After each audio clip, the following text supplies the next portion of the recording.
Laissez-moi vous emmener en voyage, une histoire qui commence dans une petite ville et finit par transformer la façon dont le monde fait ses achats. Vous connaissez le nom, Jeff Bezos. Mais l'histoire derrière tout ça, elle est remplie de leçons pour tout jeune entrepreneur. Imaginez la scène. Jeff naît à Albuquerque, au Nouveau-Mexique, en 1964. Sa mère, Jackie, était adolescente quand il est né. Son père biologique part quand il est petit et sa mère se remarie avec un immigrant cubain, Miguel Bezos, qui adopte Jeff.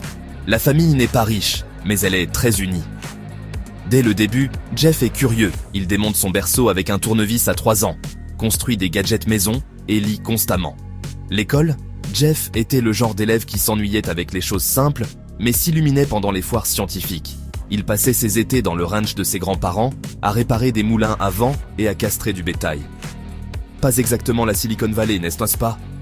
Mais c'est là qu'il a appris la persévérance. Il part à Princeton, se plonge dans la physique, mais passe à l'informatique et à l'ingénierie électrique. Il est fasciné par la façon dont les choses fonctionnent et comment les améliorer. Après l'obtention de son diplôme, Wall Street l'appelle. Jeff rejoint une série de sociétés, dont un fonds spéculatif appelé D.E. Shaw, où il gravit rapidement les échelons. Mais alors qu'Internet commence à exploser, il voit une statistique, l'utilisation du web croît de 2300% par an. Ce n'est pas juste une tendance, c'est une révolution. La plupart des gens auraient joué la carte de la sécurité. Jeff, il quitte son emploi stable et bien rémunéré, traverse le pays en voiture et commence à élaborer un plan d'affaires sur le siège arrière. L'idée ? Une librairie en ligne. Pourquoi des livres? Un choix énorme, des coûts de stock faibles. Logique, non? 1994, Seattle.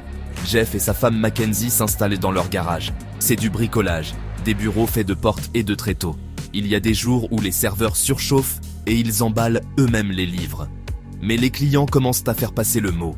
Bientôt, Amazon ne se limite plus aux livres.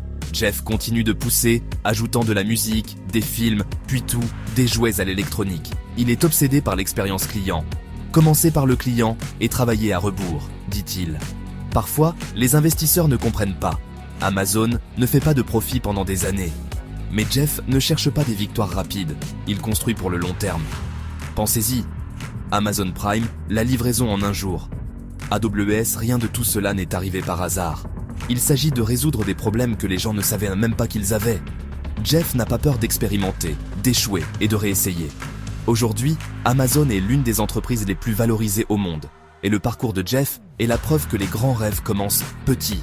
Il ne s'agit pas d'avoir toutes les réponses, mais de faire preuve de curiosité, de résilience et d'agir, même quand les chances semblent impossibles. Alors, si vous êtes là, en train de gribouiller des idées ou de corriger des bugs tard dans la nuit, rappelez-vous, chaque empire commence par un seul pas. Votre parcours pourrait être la prochaine grande histoire.